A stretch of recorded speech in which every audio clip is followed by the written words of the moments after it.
Paperboy News here to deliver y'all that daily report.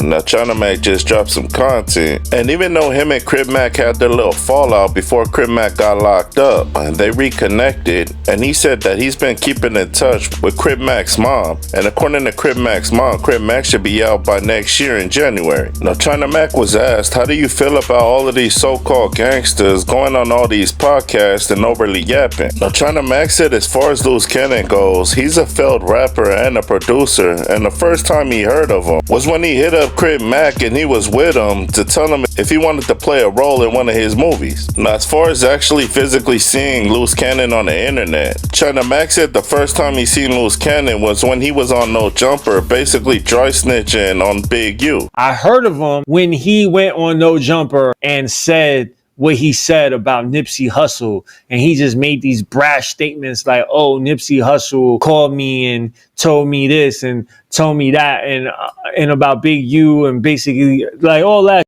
shit, you know what I'm saying?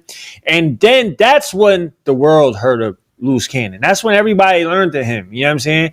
Now China Mac said when Luce Cannon went to No Jumper and was dry snitching, he believes he made all of that ish up. And he said once Luce Cannon got a taste of what clout feels like, he started telling true stories but started adding a bunch of bullish in there just to make his story sound good. So I think he mixes real with made up shit. He does a little bit of both. He puts it all together. He'll say some real wacky ass made up shit, but then he'll add some real shit, you know what I'm saying, with it around there, you know what I mean?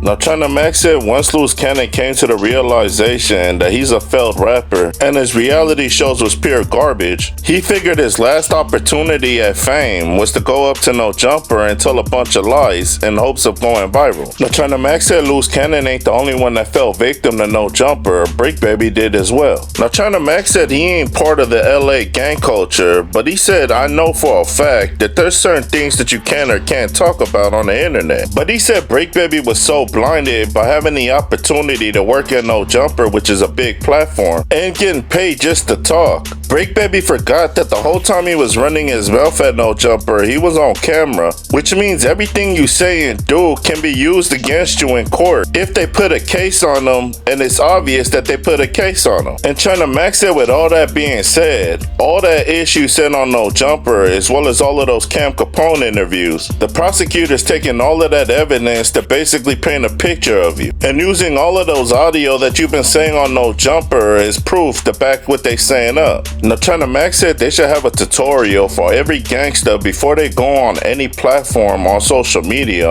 on what to do and what not to do on the internet. Now China Mac said let's use AR-AB as an example. He basically talked his way into a life sentence. Now China Mac told Luce Cannon and Bricc Baby, I understand y'all both came from the trenches, but going on the internet and telling all of these stories just for a little bit of money and clout, Adam 22 don't give a damn about you. And if the feds do approach Adam and ask him for evidence against both of y'all, Adam 22 is gonna dime y'all out in an instant. Let's say the feds press Adam and they want some information, and Adam has some information on Bricc Baby and tell Adam, yo, listen, it's either that or we gonna give you a case. What the fuck you think Grand Mason gonna do?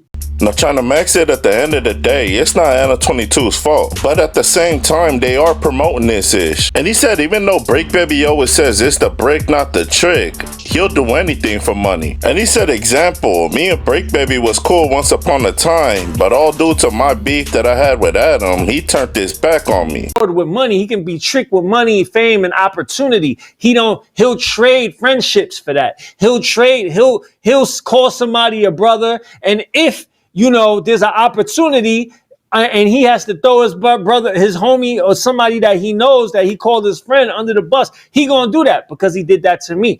Now China Mac ended it off by saying if we came from the streets, then there's a set of rules that we had to abide by. But somewhere along the line, Luce Cannon and Bricc Baby let that go over their head, all due to Anno 22 giving them cash. And because they chose money over the street code, that's why they're in the position they're in right now. Now salutes up to China Mac for giving us that content. And now that you guys heard it, y'all like, share, and subscribe to the channel. Y'all let me know what y'all think down in that comment section. Paperboy News stand. Y'all be safe and stay dangerous out there. Gone.